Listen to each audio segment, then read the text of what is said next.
Welcome to the debate.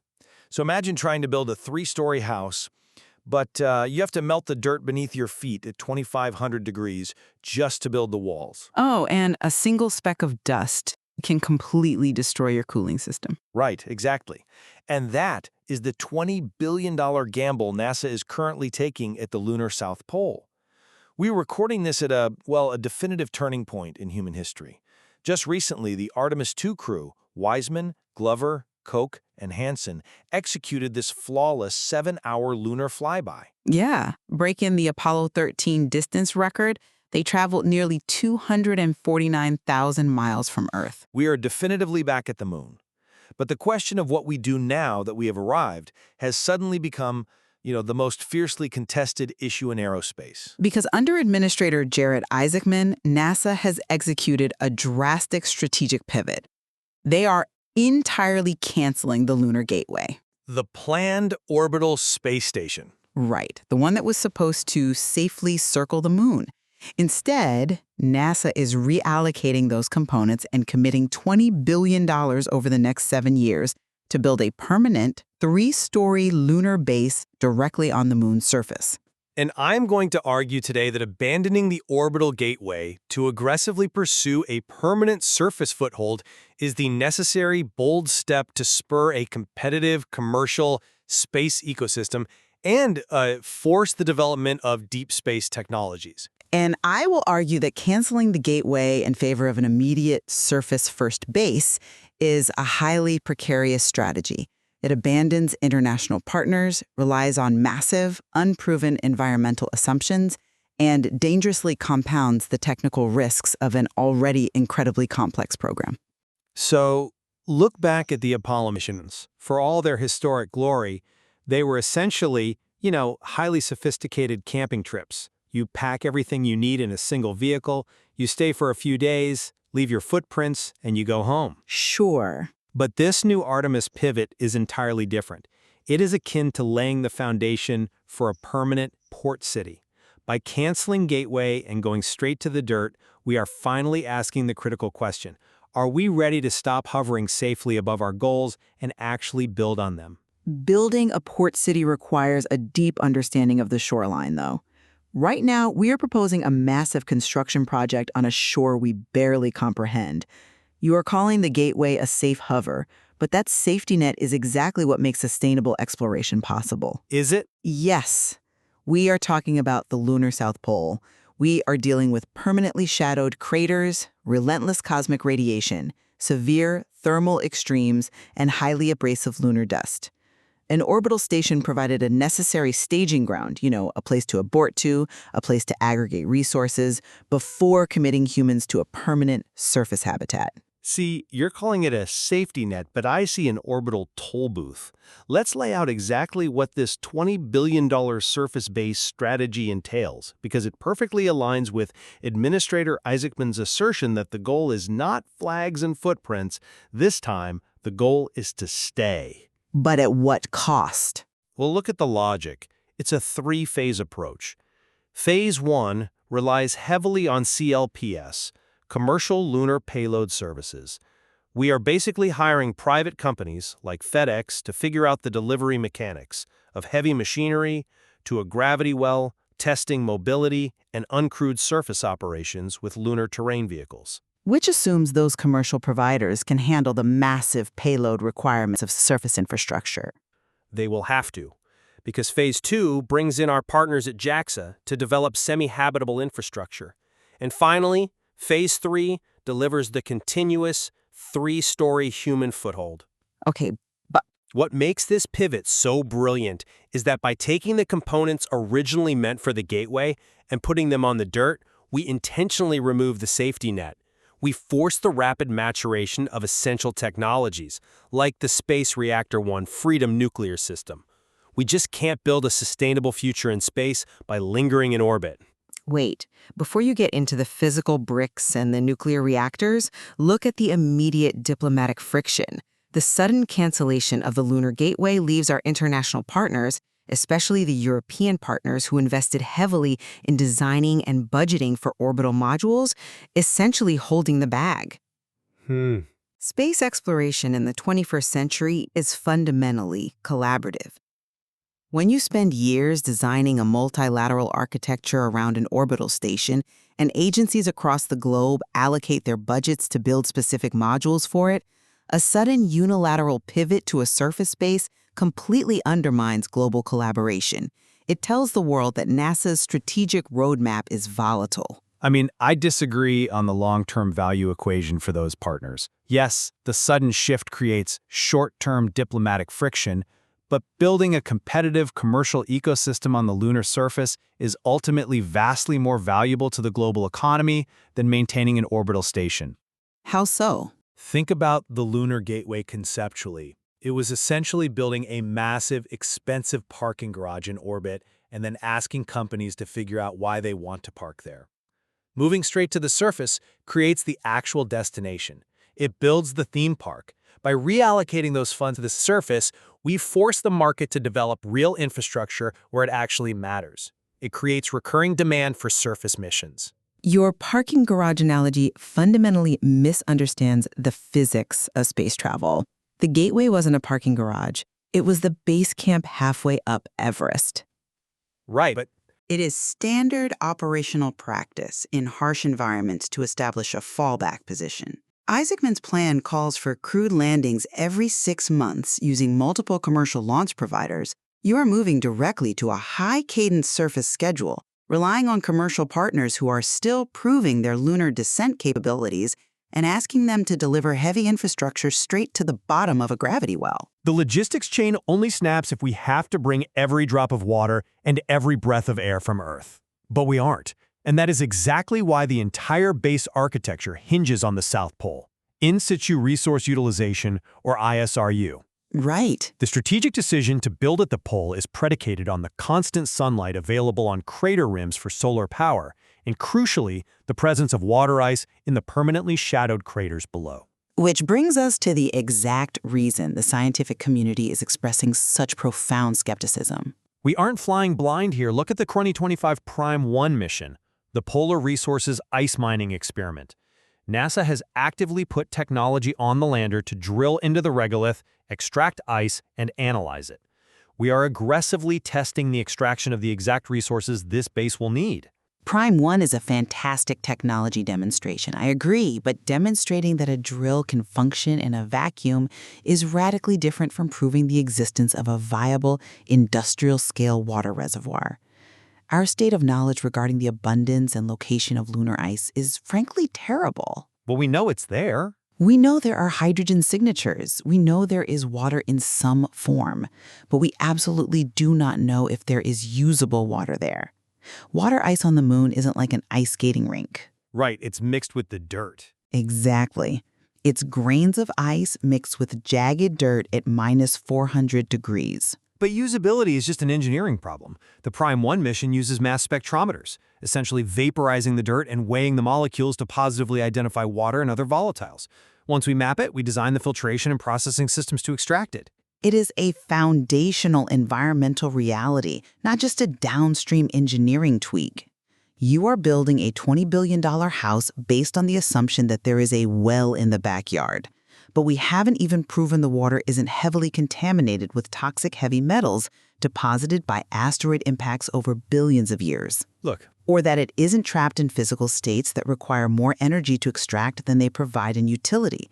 You do not commit a continuous human presence to a location until the resource asset is complete and validated. history shows us that waiting for perfect knowledge results in paralysis. If we demand a perfect map of lunar hydrology before we commit to building, we will be studying the moon from orbit for another 3 decades. The $20 billion commitment acts as a forcing function. When the base has to survive, the technology to extract and purify that water will be developed with an urgency that a purely scientific mission simply cannot generate. Urgency is a polite word for desperation when you are 240,000 miles from Earth. If the local resources are uncertain, the technology to protect the crew must be utterly flawless. And that brings us to the extreme technological hurdles of surface survival. Let's unpack exactly what is being built, because it redefines human spaceflight architecture. We're talking about a 13-foot wide metallic habitat structured across 3 levels. Right, a massive cylinder. Right. Level 1 is the operational floor, the airlocks, the EVA suit storage, and the geology labs. Level 2 houses the hygiene facilities, exercise equipment, and biology labs. And Level 3 is the crew quarters, the kitchen, and the human research stations. And managing the thermodynamics of that structure is a nightmare. Heat rises. You have heavy lab equipment and airlock cycling on level 1, generating immense heat, and you have to somehow prevent that thermal load from rising and cooking the crews sleeping on level 3. Which is why the external shielding is so critical. To protect this massive structure from the constant bombardment of micrometeorites, cosmic radiation, and massive temperature swings, the plan involves wrapping the habitat in shells of lunar bricks. Bricks that have to be manufactured by heating lunar dirt to 2,500 degrees Fahrenheit? Exactly. It's a process called sintering. We can't ship concrete or lead shielding to the moon. It's too heavy and expensive. So you take the native dirt, the regolith, and you hit it with microwaves or lasers until it literally melts into a glass-like brick. Wow. Yeah, we are literally taking the surface of the moon and forging it into our shield. And to power this base, specifically to survive the brutal, freezing 14-day lunar nights where solar panels are useless, we are deploying the Space Reactor 1 Freedom nuclear system. We are finally pulling nuclear surface power out of the laboratory and putting it into deep space. Let's talk about the cascading failure points in everything you just described. Let's start with the thermal environment and the dust. You cannot just gloss over lunar dust. It is not like dust on Earth, which has been weathered by wind and water into smooth spheres. Lunar dust is unweathered, microscopic, jagged glass. True. And because of the constant bombardment of the solar wind, it is electrostatically charged. It clings to everything. When that dust coats a cooling radiator, it acts like a microscopic, clinging blanket of jagged glass that traps heat and shreds machinery. It fundamentally destroys the thermal sizing of radiators and cooling loops. We have advanced modeling techniques to account for dust degradation over time. We have models, but the reality of human thermal modeling in these conditions is extraordinarily complex. Look at the history of the MET-MAN software. The metabolic man models? Right, the models that date back to the Apollo and Constellation programs, right up through the Polaris Dawn missions. Human bodies sweat. We exhale moisture. We radiate heat. Accurately modeling human thermal regulation inside a sealed 13-foot metallic tube where every breath changes the thermal load while surrounded by 2,500-degree baked regolith while relying on a nuclear reactor. It is a staggering thermal puzzle. It is staggering, but it is precisely the puzzle we need to solve, and the systems we are putting in place to manage it are unprecedented. Because of the distance, the base will utilize fault-tolerant autonomous computing, drawing on the legacy systems of the Europa Clipper mission, to manage operations despite the 2.6-second communication light delay from Earth. And that light delay is the critical vulnerability. If you're listening to this and wondering why a 2.6-second light delay is such a big deal for a nuclear reactor, imagine trying to drive a car on a cliff edge where your steering wheel reacts 3 seconds after you turn it. Earth-based control centers cannot make split-second decisions. Right, which is why... Therefore, the Space Reactor 1 startup sequences and operational monitoring have to be handled by autonomous computing. If something goes wrong during a reactor startup, the system has to diagnose and correct itself before mission control even sees the telemetry. Relying on automated nuclear reactor startups with a light delay introduces catastrophic risk points that an orbital gateway entirely avoided. The architecture we are inheriting from the Europa Clipper isn't a single switch, though. It is a sophisticated 5-phase methodology. Which means what, exactly, in practice? Well, it begins with fault prevention deeply integrated into the hardware design. It moves to rapid fault detection, then fault correction, applying algorithmic remedies to restore operations, like rerouting power or adjusting coolant flow instantly. Assuming the sensors aren't blinded by dust? Right, but if it can't correct the issue, it initiates fault containment to isolate the error, for instance, shutting down a specific cooling loop before it boils over. And finally, fault mitigation, which might mean a safe state transition to protect the crew. Those algorithms have never been tested in a dynamic, crude lunar environment, with the severe thermal and electrostatic dust challenges we just discussed. We aren't designing a system that never fails. We are designing a system that detects, contains, and corrects faults autonomously. Think of it like a biological immune system. The human body encounters pathogens constantly, but the immune system isolates and neutralizes them without conscious input. You don't have to think about fighting off a virus, your body just does it. Okay. That level of autonomous fault mitigation is the exact technological leap we need for deep space. If we ever want to go to Mars, where the light delay isn't 2.6 seconds, but up to 24 minutes, we have to master autonomous nuclear power and environmental control now. The lunar surface base is the only crucible hot enough to forge those technologies. I don't disagree that Mars requires autonomous systems. I disagree with skipping the developmental steps required to get there safely. The Apollo missions, which you dismissed earlier as camping trips, were successful precisely because they respected the unknown. They utilized a step-by-step approach. They tested the command module in Earth orbit. They tested the lunar module in Earth orbit. They tested them both in lunar orbit before they ever committed to descent. Yes, but This current Artemis pivot throws that caution to the solar wind. We are betting $20 billion, international goodwill, and human lives on a multi-story base built by unproven robots, powered by an autonomous reactor, shielded by dirt baked in a microwave, all to extract water we aren't even sure we can drink. the sheer scale of those challenges is precisely why this pivot is brilliant. Committing to a $20 billion surface base, despite the extreme thermal and environmental realities, is the ultimate catalyst for human advancement. It removes the comfortable middle ground of an orbital space station, it forces the immediate maturation of nuclear surface power, fault-tolerant autonomous computing, and a competitive commercial ecosystem. If humanity is going to have a future in deep space, we have to learn to live in the dirt. Administrator Isaacman's pivot ensures that we do. Well, while the vision of a permanent lunar city is undeniably grand, the mechanics of getting there matter. Skipping the lunar gateway to rely on highly uncertain pillars represents an immense and unnecessary gamble. We are banking on unproven usable water reserves.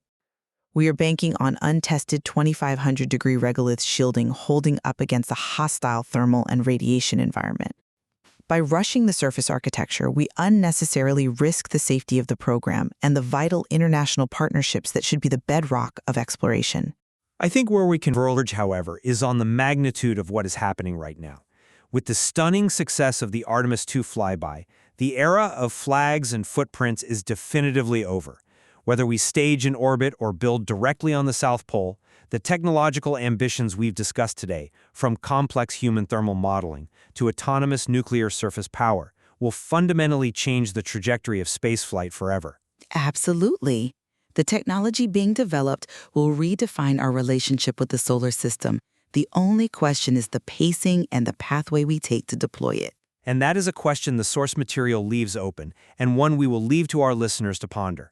As NASA executes this massive strategic pivot, is the smartest path to the stars a cautious, step-by-step approach, utilizing an orbital staging ground, or is it a bold, irreversible leap directly onto the lunar dirt? The Apollo mission succeeded because they mastered the art of the possible. As we look at this new $20 billion lunar city, we must ask ourselves if the current Artemis timeline is driven by the physics of the moon or the politics of Earth.